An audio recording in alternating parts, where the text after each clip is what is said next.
The rain had started before sunrise, and by late afternoon it had turned into the kind of storm that made the entire city seem to disappear behind a curtain of gray. Every road was flooded, every sidewalk glistened with puddles, and every delivery took twice as long as usual. My shoes had been soaked since my second stop, my jacket clung to my shoulders like a heavy blanket, and my hands trembled every time I reached for another grocery bag. I had been working nonstop for nearly 12 hours, hoping to earn enough money to cover next month's rent and help my younger sister with her college fees. There was no room in my budget for taking a day off, no matter how hard the rain fell.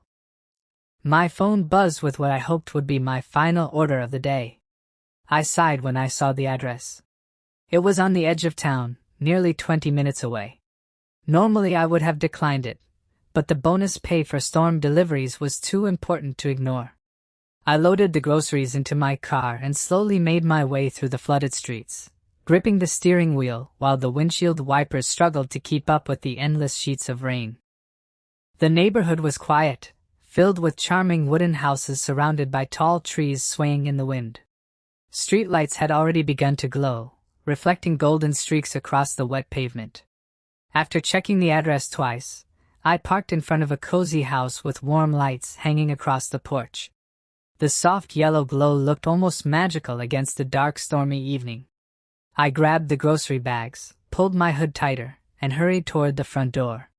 By the time I reached the porch, water dripped from every part of my clothes.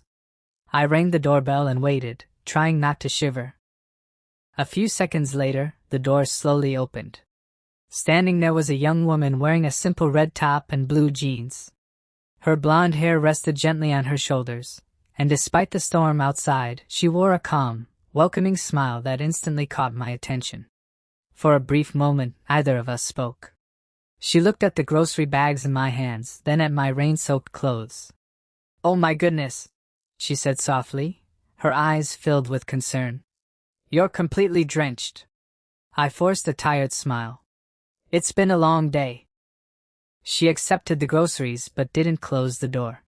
Instead, she looked outside at the heavy rain before looking back at me.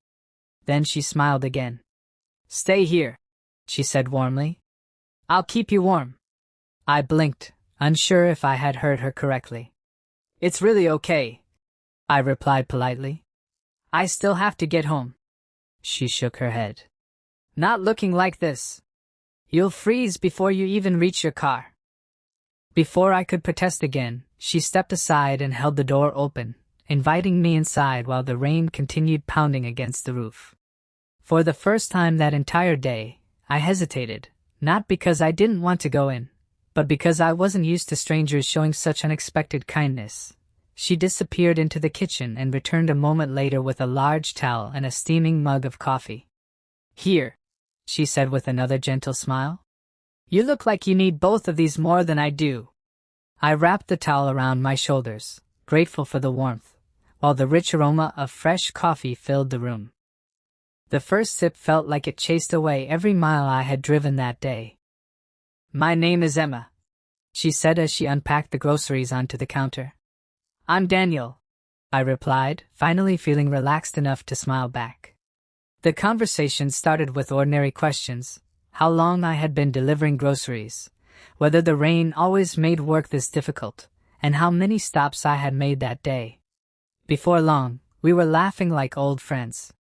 She admitted she had been watching the storm from her window, wondering how delivery drivers managed to keep going in weather like this. "I used to work 2 jobs," Emma confessed quietly. "There were days when complete strangers showed me kindness when I needed it most.